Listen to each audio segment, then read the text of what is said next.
Picture this. You wake up tomorrow morning and suddenly possess the iron will of a Roman emperor, the kind of discipline that built an empire and withstood countless battles. The same mental fortitude that allowed one man to rule the known world while finding time to pen some of history's most profound philosophical insights. That man was Marcus Aurelius. And today, we're diving deep into his timeless wisdom on building unbreakable self-discipline. Here's what most people get wrong about discipline. They think it's about willpower, about gritting your teeth and forcing yourself through pain. But Marcus Aurelius understood something far more powerful. True discipline isn't built on suffering alone. It's built on purpose, strategy, and a deep understanding of human nature that's just as relevant today as it was 2,000 years ago. Marcus Aurelius wasn't just any philosopher. He was literally the most powerful man on earth, ruling the Roman Empire from 161 to 180 AD. Yet despite commanding legions and governing millions, he found time to write personal reflections that would become known as the Meditations. These weren't meant for publication. They were his private thoughts on how to live with integrity and strength. And buried within these pages are 10 revolutionary insights that can transform how you approach self-discipline in your own life. The first principle might surprise you. Marcus believed that discipline begins not with action, but with clarity of purpose.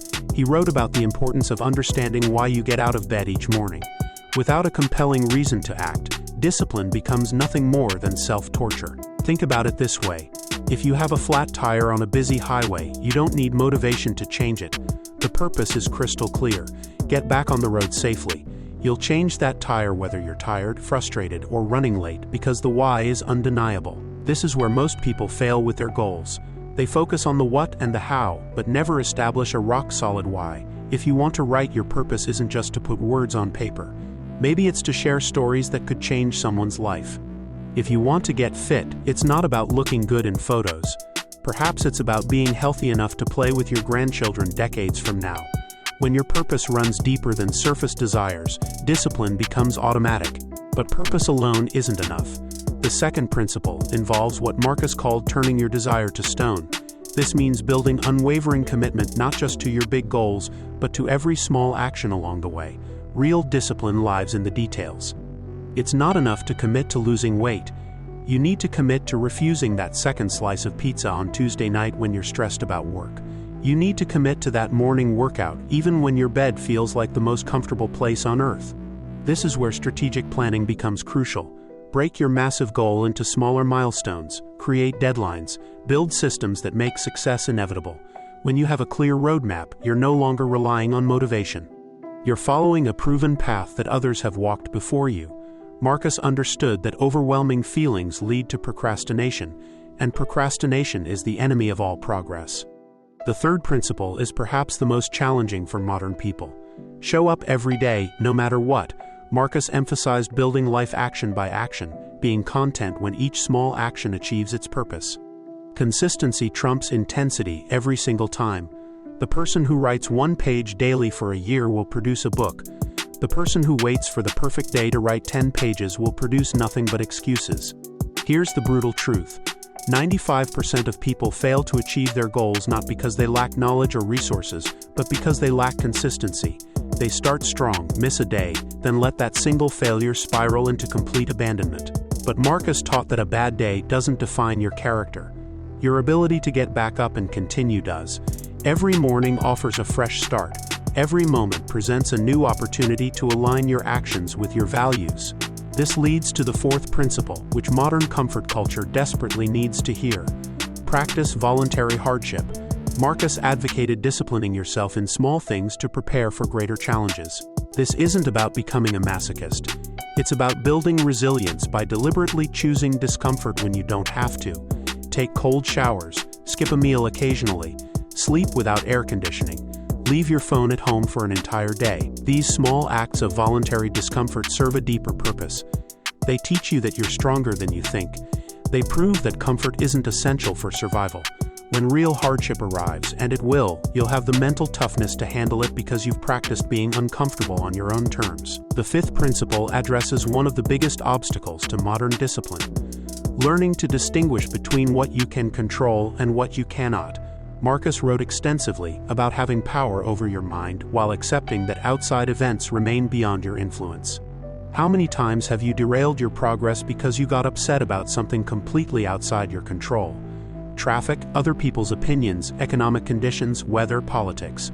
The list is endless. But here's a simple framework that can revolutionize your mental clarity. When something upsets you, ask yourself these questions. Do I have a problem? If no, don't worry about it. If yes, can I do something about it? If yes, take action instead of worrying. If no, accept it and move forward. This approach eliminates 90% of the mental clutter that destroys focus and discipline. The sixth principle tackles the victim mentality that's become epidemic in modern society. Marcus demanded personal responsibility without exception. No excuses, no blame shifting. No, I was just born this way narratives. You might not be responsible for everything that happens to you, but you are absolutely responsible for how you respond to what happens to you. The moment you start making excuses is the moment you surrender your power to change your circumstances. This isn't about being harsh with yourself. It's about reclaiming your agency. When you stop playing the victim, you stop being one. When you take ownership of your situation, you gain the power to transform it. Winners find ways to succeed despite obstacles. Losers find reasons why success isn't their fault. The seventh principle involves delayed gratification, the cornerstone of all achievement. Marcus questioned why people choose immediate pleasure over meaningful work. Every significant accomplishment requires sacrificing something good now for something better later. The entrepreneur skips parties to build their business. The athlete avoids junk food to improve performance. The student studies instead of binge-watching shows. Modern society programs us to expect instant results. We want fast food, quick fixes, and immediate satisfaction. But real success operates on a different timeline. The person who can consistently choose long-term benefits over short-term pleasure will inevitably outperform those who cannot. This ability to delay gratification is perhaps the strongest predictor of future success in any area of life. The eighth principle addresses the negative voices that will inevitably arise when you commit to self-improvement. Marcus taught that when people criticize your efforts or question your goals, you should examine their character rather than internalizing their opinions. Not all feedback deserves consideration. Some people criticize others' progress because witnessing improvement makes them uncomfortable about their own stagnation.